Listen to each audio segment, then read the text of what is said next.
آج آپ کی رائزنگ پاکستان میں ملاقات کروانی ہے ڈاکٹر سنوبر الطاف سے، جو کہ پی ایچ ڈی ڈاکٹر ہیں۔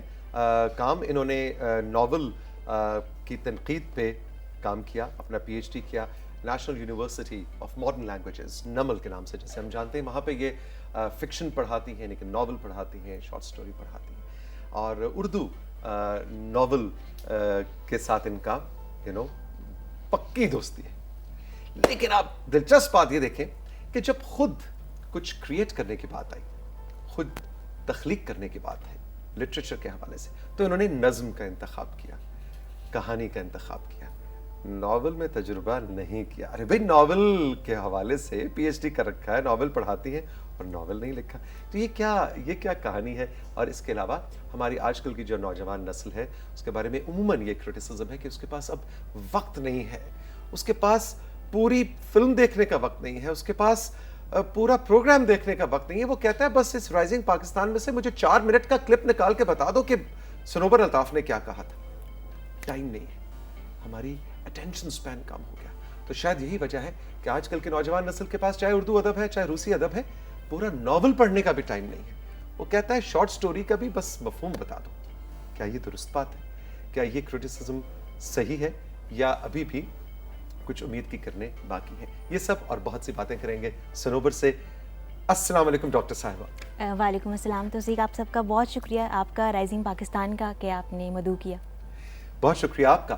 اچھا، سب سے پہلے تو یہیں سے شروع کرتے ہیں، مطلب ناول ناول ناول، اور ڈرتی ہیں کیا؟ کہہ سکتے ہیں۔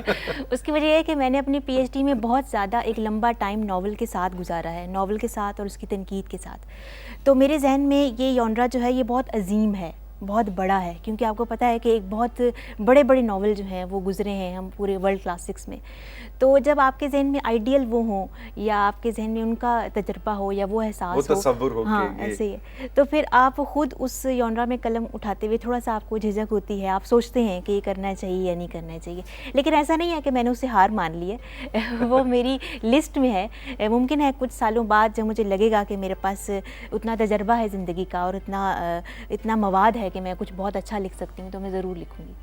عموماً یہ کہا جاتا ہے کہ مثال کے طور پہ آپ آئی ٹی پروفیشنلز کو لے لیں یا ڈاکٹرز کو فار دیٹ میٹر لے لیں کہ ڈاکٹر کی زندگی، ساری زندگی وہ ڈاکٹری بھی کرتا ہے لیکن وہ اسٹوڈنٹ بھی رہتا ہے، کیونکہ نئی میڈیکل سائنس میں چیزیں بدل رہی ہیں، تو اس کو اپنے آپ کو کنٹمپرری رکھنے کے لیے، کرنٹ رکھنے کے لیے بہت سا پڑھنا پڑتا ہے۔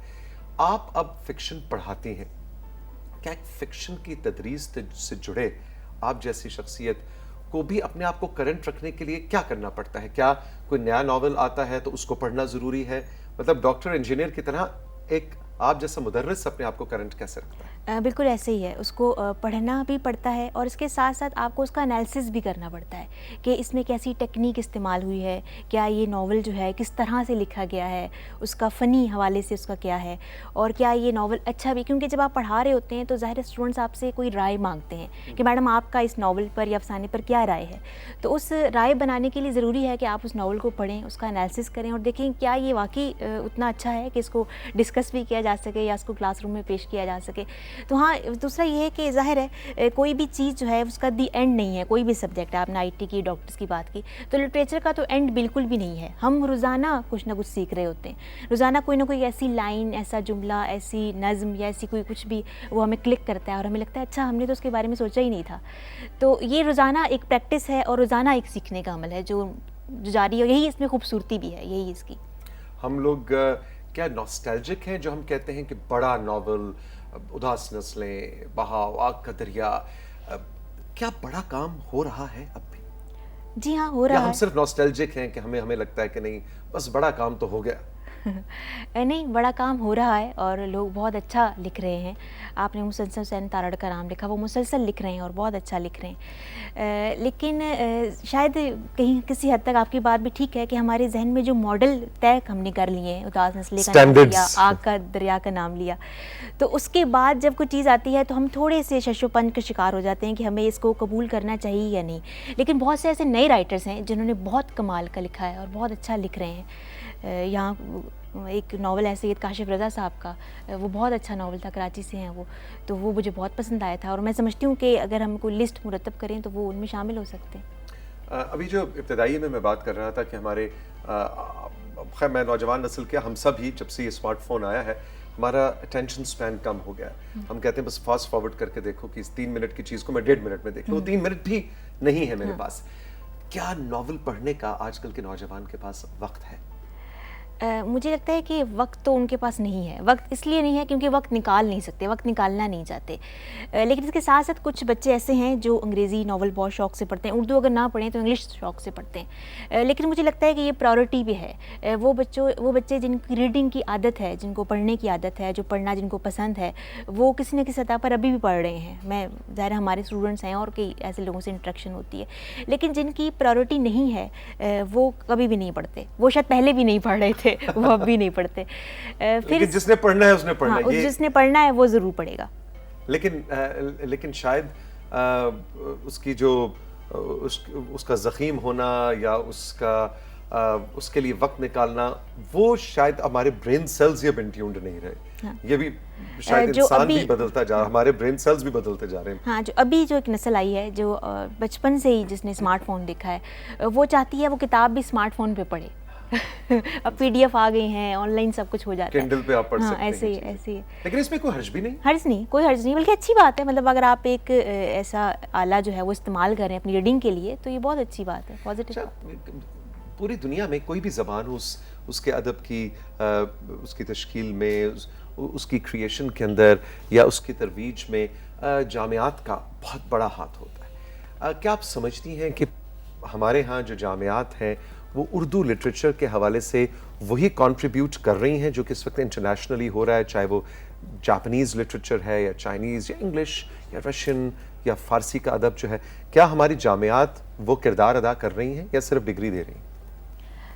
میرے خیال میں یہ دونوں ہی موجود ہیں، اپنا کردار بھی یونیورسٹیز ادا کر رہی ہیں، ریسرچ ہو رہی ہے بہت زیادہ، اور کوئی نہ کوئی ایسی سلاٹ جو ہے وہ تیار ہوتی رہتی ہے جس میں کچھ نہ کچھ بچے ایسے نکلتے ہیں جو کریٹیو رائٹنگ کی طرف متوجہ ہوتے ہیں، ریسرچ کی طرف متوجہ ہوتے ہیں، تو ایک پورا نظام تو ہے جس میں جو ہے وہ امپروو ہو رہا ہے اور ریسرچ ہو رہی ہے، اس کو ترقی دی جا رہی ہے لٹریچر کو، لیکن اس کے ساتھ ساتھ کیونکہ چیزیں بہت میٹیریلائز ہو گئی ہیں، اب ڈگری جو ہے وہ آپ کی جاب کے لیے ضروری ہے، آپ کا اگر انکریمنٹ لگنا ہے تو اس کے لیے ضروری ہے، تو اس میں تھوڑا سا جو ایک مادی پہلو ہے وہ بھی آ گیا ہے، لیکن کچھ بچے ابھی بھی ایسے ہیں جو صرف پڑھنے کے لیے، سیکھنے کے لیے ایم فل میں، ماسٹرز میں ایڈمیشن لیتے ہیں اور جاننا چاہتے ہیں، اس کے ساتھ ساتھ کچھ ایسے بھی ہیں جو اپنے کسی نہ کسی فائدے کے لیے یا انکریمنٹ کے لیے جو ہے وہ ڈگری حاصل کرنا چاہتے ہیں، تو یہ دونوں ساتھ ساتھ چل رہا ہے، لیکن اوور آل جو ہے ماحول بہت پازیٹیو ہے، کانفرنسز ہو رہی ہیں، سیمینارز ہو رہے ہیں، ریسرچ پیپرز لکھے جا رہے ہیں، بہت جینون قسم کے لوگ جو ہیں وہ مسلسل کام کر رہے ہیں،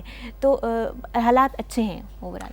ہمارا جو کہتے ہیں کہ ناول تو پوری ہسٹری بھی آپ کو دے رہا ہوتا ہے نا، ایک جو اچھا ناول نگار ہے وہ اچھا ایک مورخ بھی ہوتا ہے، اس میں کوئی شک بھی نہیں، تو کیا اس وقت جو 21ویں صدی کی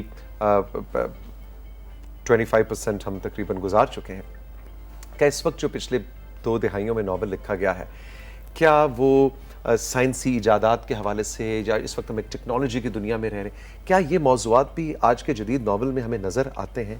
سائنس، ٹیکنالوجی، اس وقت ہم کہاں کھڑے ہیں، ان ایشوز کو بھی آج کا ناول نگار لے رہا ہے؟ اچھا، ایسا ہے کہ ظاہر ہے سائنس فکشن تو ایک الگ ایک موضوع ہے اور مغرب میں بہت زیادہ اس پہ لکھا جاتا ہے، فلمیں بہت زیادہ بنتی ہیں، لیکن اردو میں اس طرح سے تو نہیں ہے، لیکن اردو میں جدید ٹیکنالوجی اور سائنس کا اثر جو ہے وہ زبان پہ بہت پڑا ہے، اب ہماری یہ زبان جو ہم روزمرہ کی ہماری زبان ہے، ہاں سیلفی ہے، میسج کیا اس نے مجھے، میں نے اس کو ای میل کیا، اور یہ سارا جو ماحول ہے یہ اس طرح سے تبدیل ہو رہا ہے، تو یہ یعنی کہ کہیں ظاہر ہے جو ناول ہے وہ اپنے زمانے سے یا اپنے ٹائم سے الگ نہیں ہو سکتا، اگر میں آج کے دور میں ناول لکھوں گی تو ظاہر ہے اس زمانے کا کوئی نہ کوئی اثر ضرور آئے گا، تو زبان ایک بہت بڑا سورس ہے جس میں تبدیلی آ رہی ہے مسلسل، تو وہ ہمارے فکشن میں شو ہوتا ہے زبان کے ذریعے سے، لوگوں کے رویوں کے ذریعے سے شو ہوتا ہے، جیسے کہ آپ نے بھی کہا کہ ٹائم نہیں ہے، تو اب کردار بھی جو ایسے ہیں وہ ایسے ہیں کہ جو کہ لمبے ڈائلاگز نہیں بولتے ہیں یا ایک بہت لمبے اسپائن میں نہیں چلتے ہیں، جلدی ختم ہونے والے اور فوراً سے فیصلہ کرنے والے، اس طرح سے، تو چیزیں جو ہیں وہ کنورٹ تو ہو رہی ہیں۔ اب آپ نے کہا ٹائم نہیں ہے، اور واقعی یہ بالکل ہماری اس ٹیکنالوجی نے ہماری زبان کو بہت زیادہ, ہم آج کے نوجوان سے گلا کرتے ہیں کہ وہ شاید اچھی انگریزی بولنے کی کوشش نہیں کرتا یا اچھی اردو بولنے کی, انگریزی بولنے کی تو کوشش کرتا ہے, شاید اچھی اردو بولنے کی کے لیے وہ 2 قدم آگے نہیں بڑھتا. ایسے میں عموماً مجھے لوگ کہتے ہیں بھئی آپ بہت اچھی اردو بولتے ہیں, آپ کے, تو مجھے تو باقاعدہ شرمندگی ہوتی ہے, اس لیے کہ مجھے معلوم ہے کہ میں اس طرح بات کرتے کرتے وقت کی جگہ ٹائم کا لفظ استعمال کر دیا. سو اپنے اوپر تو غصہ بھی آتا ہے, لیکن میڈیا کو آپ کیا کتنا ذمہ دار تو نہیں کہنا چاہیے, ہم عموماً میڈیا بیشنگ کرتے رہتے ہیں میڈیا پہ ہی بیٹھ کے, لیکن میڈیا نے کیا کوئی مثبت کردار بھی ادا کیا ہے آج کل کے نوجوان کو اردو ادب سے؟ کیا ہم صرف بریکنگ نیوز اور انفارمیشن اور یہ ہو گیا اور یہ ہو گیا, کیونکہ مجھے تو نہیں نظر آتا کہ ہمارے میڈیا پہ جنرلی ادب پہ, لٹریچر پہ بات ہوتی ہے. ہمارے پاس ادب کے, لٹریچر کے پروگرامز بھی نہیں ہیں. P T V of course ہمارے شو میں اس پہ بات ہوتی رہتی ہے, لیکن جنرلی آپ کیا سمجھتی ہیں کہ لٹریچر کو میڈیا کی کتنی سپورٹ چاہیے ہوتی ہے؟ مجھے یوں لگتا ہے کہ جیسے ٹائم چینج ہوا ہے, اب میڈیا جو ہے وہ لٹریچر کا اس طرح سے سپورٹ نہیں ہے. صرف میرے خیال میں ایک پی ٹی وی ہے جنہوں نے ایک آدھ پروگرام جو ہے چلتا رہا ہے جو کہ لٹریچر پہ ہے, وہاں پہ گیسٹ شاعر آتے ہیں, رائٹرز آتے ہیں, اپنی شاعری رات گئے ہمارا بڑا پاپولر, آج کل نہیں ہو رہا لیکن سال ہر سال چلتا رہا. اور مجھے یاد ہے میرے بچپن میں بھی میں نے جان ایلیا, پروین شاکر, احمد فراز, سب کے انٹرویو جو ہیں وہ پی ٹی وی پہ دیکھے ہیں. تو پی ٹی وی کا کردار تو میں سمجھتی ہوں اس حوالے سے بہت پازیٹیو ہے, لیکن اوور آل اگر دیکھا جائے تو مجھے لگتا ہے کہ یہ مشکل ہے یہ کہنا کہ وہ زیادہ پازیٹیو ہے یا نہیں. یعنی کہ آپ دیکھ لیں جتنے بھی پرائیویٹ چینلز ہیں اس میں کہیں بھی کوئی سلاٹ جو ہے وہ کسی رائٹر کے لیے, کسی کتاب کے لیے نہیں ہے. میں نے کبھی کسی گفتگو میں کسی ادیب کو بیٹھے ہوئے نہیں دیکھا کہ جو پالیٹکس کو ڈسکس کرے یا تاریخ کو ڈسکس کرے یا جو بھی سماج میں تبدیلیاں آ رہی ہیں اس کے لیے ہمارے پاس اینالسٹ جو ہیں, ہم ادیب کو کیوں بلائیں بھائی, وہ جو لڑائیاں کرتے ہیں اور ایک گتھم گتھا ہوتے ہیں. تو یہ مسئلہ ہے, مطلب اس سلاٹ میں جو اہم سلاٹس ہیں جتنی بھی چینلز کی ہیں ان میں کوئی بھی رائٹر نظر نہیں آتا. اس کی جگہ جرنلسٹ ہیں, جو ہے صحافی ہیں, اینکر ہیں. آپ کے خیال میں ایک شاعر کو یا ایک کہانی کار کو اگر ان مسائل کا حل دے دیا جائے جو اینالسٹ بیٹھ کے جن مسائل کا, تو آپ لوگ بہتر حل ڈھونڈ لیں گے ہمارے ہم جیسے ممالک کا؟ میرا خیال میں ہم زیادہ بہتر حل ڈھونڈیں گے, کیونکہ جتنے بھی رائٹرز ہوتے ہیں وہ امن چاہتے ہیں, وہ امن کا حامی ہوتے ہیں, انسان ایک ایکویلٹی, انسانی برابری کے حامی ہوتے ہیں, رنگ, نسل, قوم کے امتیاز سے ہٹ کر اس کی بات کرتے ہیں. تو مجھے لگتا ہے کہ وہ زیادہ پیسفلی, زیادہ پرامن طریقے سے جو ہے وہ مسائل کا حل نکال سکتے ہیں اور اچھی سجیشن دے سکتے ہیں. اور اگر اچھی سجیشن نہ بھی دیں تو ایٹ لیسٹ اس کا جو تجزیہ ہے وہ زیادہ اچھے بڑے وسیع معنوں میں کر سکتے ہیں, کیونکہ ایک ادیب کی نظر جو ہے وہ سیاست پہ بھی ہوتی ہے, تاریخ پہ بھی ہوتی ہے, موجودہ معاصر صورتحال پہ بھی ہوتی ہے, سماج پہ ہوتی ہے, ایسے تو وہ ہر چیز کو اچھی طرح سے اس کا تجزیہ بہت اچھے سے کر سکتا ہے. جیسا میں اکثر کہتا ہوں, میں بریک پہ بھی جانا ہے لیکن جلدی سے میں اکثر کہتا ہوں کہ اگر ہم پوری دنیا کے ممالک کی حکومتیں بچوں کے ہاتھ سونپ دیں 5 سال کے لیے, تو میرا خیال ہے کہ 2-2.5 سال کے اندر بڑے بڑے جو جغرافیائی اور سیاسی بین الاقوامی مسائل ہیں وہ بہت جلدی حل ہو جائیں گے. اگر 8 سال سے 12 سال کے بچوں کو آپ کہہ دیں کہ آپ نے یہ 5 سال کے لیے آپ نے ممالک چلانے ہیں, حکومتیں آپ کی ہیں اور ہمیں پوری دنیا میں امن چاہیے, تو میرا خیال ہے کہ بچے جو ہیں وہ 3-4 مہینے بھی زیادہ بتا رہا ہوں میں آپ کو, 1.5-2 ماہ میں پورے دنیا میں امن آ سکتا ہے. ڈاکٹر سنوبر الطاف ہمارے ساتھ موجود ہیں, گفتگو کا سلسلہ جاری ہے. رائزنگ پاکستان میں وقت ہے ایک چھوٹے سے وقفے کا.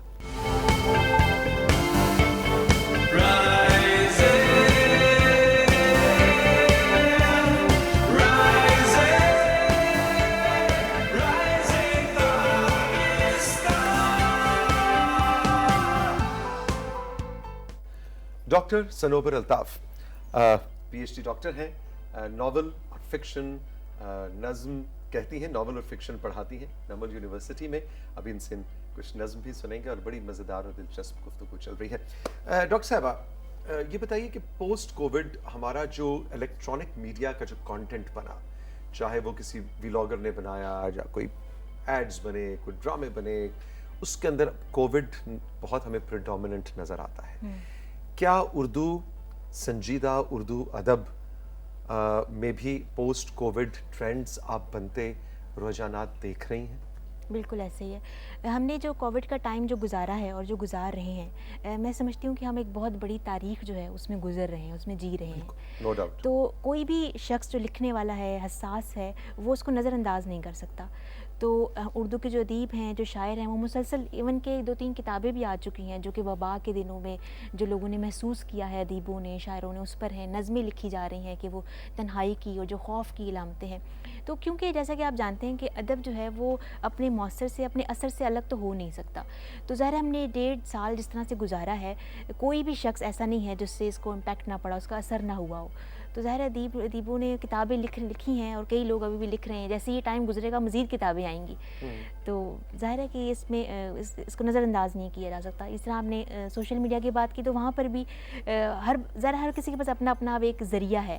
اگر آپ لکھتے نہیں ہیں تو آپ کے پاس یوٹیوب ہے, آپ اس میں سے ویڈیو بنا لیتے ہیں, یعنی کہ ہر فیس بک ہے, سارا کچھ ہے. تو ہر شخص اپنے اپنے اس دائرے میں اس کا اظہار کرتا رہا ہے. تو میں سمجھتی ہوں کہ یہ اچھا ہے, یہ ایک طرح کا کتھارسس بھی ہے اور یہ اس بات کا اظہار بھی ہے کہ ہم اس مشکل ٹائم کو کیسے گزار رہے ہیں. ہم اپنے اس پروگرام کے اندر کچھ ہمارے ریگولر سلسلے ہیں جس میں ہم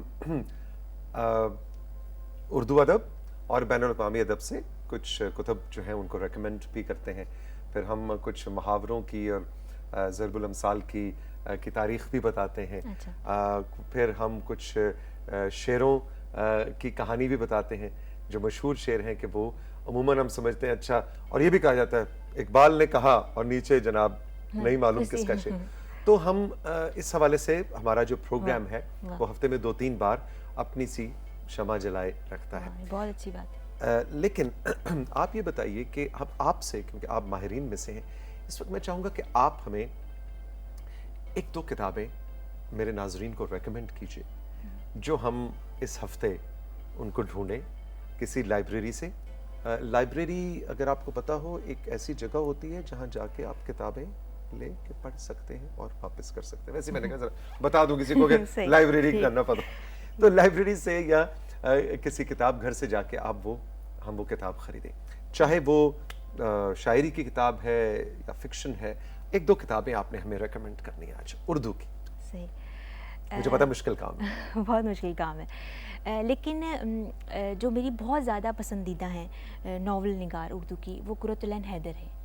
اور وہ تھوڑی سی مشکل ہیں اگر آپ بالکل آپ نیا پڑھنا شروع کیا, لیکن میں سمجھتی ہوں کہ ایک اسٹینڈرڈ سیٹ کرنے کے لیے, ایک سطح سیٹ کرنے کے لیے اور یہ بتانے کے لیے کہ اردو میں کتنا اچھا لکھا گیا ہے, اس کے لیے قرۃ العین حیدر کو پڑھنا بہت ضروری ہے. ان کا ایک ناول ہے گردش رنگ چمن, تو وہ مجھے بہت پسند ہے. وہ ایسا ناول ہے جو میں سمجھتی ہوں کہ بار بار پڑھا جانا چاہیے, تو وہ میں ریکمینڈ کروں گی کہ وہ ضرور پڑھیں. اور آپ کی دوسری ریکمینڈیشن سے پہلے میں یہ بھی کہنا چاہوں گا کہ قرۃ العین حیدر کو پہلی بار پڑھنے میں اگر آپ کو سمجھ نہ آئے تو اس میں کوئی شرم کی بات نہیں ہے. بالکل ایسے ہی, مجھے بھی نہیں آئی لیکن اور اس کے اندر, اور اگر کوئی چیز سمجھ نہ آ رہی ہو تو اس کو راستے میں چھوڑ دینا بھی نہیں چاہیے. کوشش کریں کہ اس ناول کا سفر آپ مکمل کریں, اور اگر سمجھ میں نہیں آئی کچھ باتیں تو 2-4 برس بعد دوبارہ اس کو پڑھیں, تو میرا خیال ہے زیادہ لطف آئے گا. ایسے ہی ہے جیسے کہ قرۃ العین حیدر کا آگ کا دریا ہے, وہ بہت بڑا ناول ہے اور بہت مشکل ہے سمجھنے کے لیے, اور جو بالکل انیشیل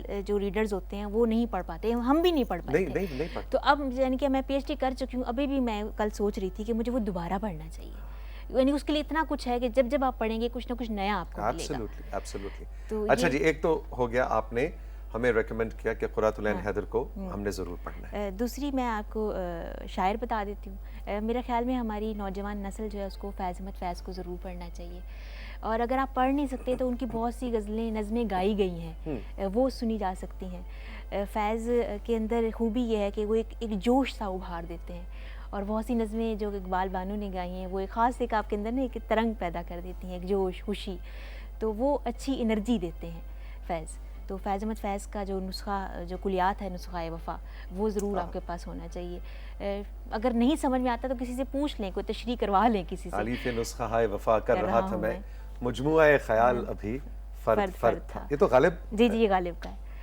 تو یہ فیض کو ضرور پڑھنا چاہیے. اور میرا خیال ہے کہ آپ کی بات کو آگے بڑھاتے ہوئے گھر کا ماحول بھی میرا خیال ہے کہ مجھے یاد ہے میں چھوٹا سا تھا تو مجھے ہمارے ٹی وی لاؤنج کے اندر ٹی وی تو تھا ہی اور بہت سی کتابیں بھی تھیں, میرے والد اور بہن بھائیوں کی وجہ سے. لیکن فیض صاحب کا کی نسخہ وفا کا جو پوسٹر ہے وہ میرے ابا نے فریم کرا کے ٹی وی لاؤنج میں لگا رکھا تھا. وہ بلیک اینڈ وائٹ مجھے ابھی بھی یاد ہے کہ تالیف نسخہ وفا مجموعہ فرد تھا. یہ میرے بچپن کی یادوں میں یہ پوسٹر ہے. تو گھر کا ماحول بھی میرا خیال ہے بہت, بالکل ایسے, اگر آپ چاہتے ہیں کہ آپ کے بچوں میں پڑھنے کا شغف ہو, شوق ہو, تو ان کو وہ ماحول بھی دیجئے. یعنی کہ اسمارٹ فون نہ دیجئے, لیکن کتابیں دیں گے تو بچہ پڑھے. ہاں, کیونکہ بچے آپ کی نقل کرتے ہیں, وہ آپ کو آپ کے سمجھانے سے نہیں سمجھیں گے. جو آپ کرتے ہیں وہی بچے کریں گے. اگر آپ بچے دیکھیں گے کہ آپ پڑھ رہے ہیں میرے پیرنٹس, تو وہ بھی پڑھنے کی کوشش کریں گے یا پڑھنا شروع کر دیں گے. ایبسولوٹلی. اچھا جی, اب ذرا تھوڑا سا کچھ آپ کو بھی ہم سننا چاہیں گے. جیسا کہ میں آپ کو ابتدائی میں بتا رہا تھا کہ کہانی لکھتی ہیں صنوبر الطاف, لیکن اس کے ساتھ ساتھ نظم بھی کہتی ہیں. تو کچھ ہمیں ضرور افسانہ عنایت کیجیے. کہانی ذرا بڑی ہو جائے گی. ایک نظم ہے چھوٹی سی. نظم کا عنوان ہے بدھا تمہارے جانے کے بعد. بدھا تمہارے جانے کے بعد. ہاں, اس رات میری بھی نیند بے خواب تھی جب تم نے مجھے سرہانے پر اکیلا چھوڑا, اور آہستگی سے دروازے کا پٹ ادھ کھلا چھوڑ کر نکل گئے تھے. تمہارے جانے کے بعد بستر پر سوئیاں اگنے لگیں اور ڈراؤنے خواب مجھے ستانے لگے. میں ادھ کھلے دروازے کے اس پار تمہارے قدموں کی آواز سنتی رہی. میں نے سنا ہے کہ تمہیں نروان مل چکا ہے, تم اب کہیں کے خدا ہو. یہ بھی سنا ہے کہ لوگ تمہارے پاس آتے ہیں تم اب کہیں کے خدا, سکون کی تلاش میں, ایک لامحدود داخلی سکون. سدھارتھ, تم انہیں کون سا سکون دیتے ہو؟ وہی جو تم نے مجھ سے چھینا. میرے سدھارتھ, میرے بدھا, میرے خدا. واہ واہ واہ, وہی جو تم نے مجھ سے چھینا. بہت خوبصورت خیال ہے, بہت بہت لطف آیا, بہت اچھے. اچھا یہ بتائیے ڈاکٹر صاحبہ کہ اب جس طرح آپ نے پڑھا بھی, آپ کا پی ایچ ڈی کا تھیسس اور مقالہ بھی اسی حوالے سے, اور اب آپ اس کو پڑھا بھی رہے, کتنا ضروری ہوتا ہے آپ کسی ایک زبان کے ادب سے جڑے ہیں, اس کی تدریس سے جڑے ہیں, اس میں کسی اور زبان کے ادب کو پڑھنا کتنا ضروری ہے؟ اردو میں یہ بہت زیادہ ضروری ہے, کیونکہ اردو کی جتنی بھی جو ماڈرن جتنی بھی اصناف ہیں, افسانہ ہے, ناول ہے, یہ سب مغرب سے آیا ہے. تو اگر آپ نے ناول کو سمجھنا ہے, اردو ناول کو سمجھنا ہے, اردو ناول کی تکنیک کو سمجھنا ہے, تو آپ کو مغربی ناول ضرور دیکھنا ہوگا. اس طرح جو افسانہ کا جو ہے وہ بھی مغرب سے آیا ہے, تو افسانے کو سمجھنے کے لیے مغربی افسانہ ضرور دیکھنا پڑے گا. ہمارے ہاں جو مشرقی جو صنف تھی وہ داستان تھی, لمبی داستانیں جو ہم سناتے تھے ایک دوسرے کو, پھر بعد میں وہ پبلش بھی ہوئیں. لیکن جو ماڈرن جتنی بھی اصناف ہیں وہ ساری مغرب سے آئی ہیں. دوسرا یہ کہ جو جتنی تحریکیں آتی رہی ہیں, ریئلزم کی تحریک ہے, سمبلزم کی تحریک ہے, جو ہماری ناول افسانے میں استعمال ہوتے رہے, یہ سب بھی مغرب سے آیا ہے.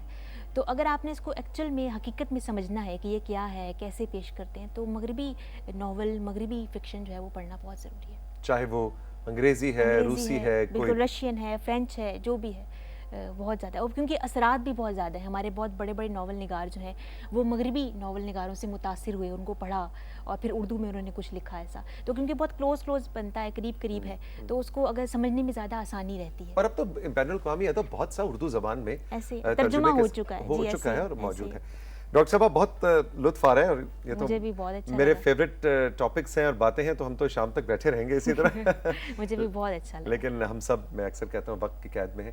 بہت عنایت, بہت شکریہ آپ کی تشریف آوری. بہت شکریہ توصیق, تھینک یو سو مچ. آپ کا بہت شکریہ.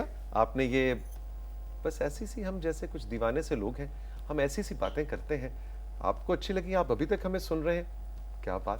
بہت شکریہ, خوش رہیے, خدا حافظ.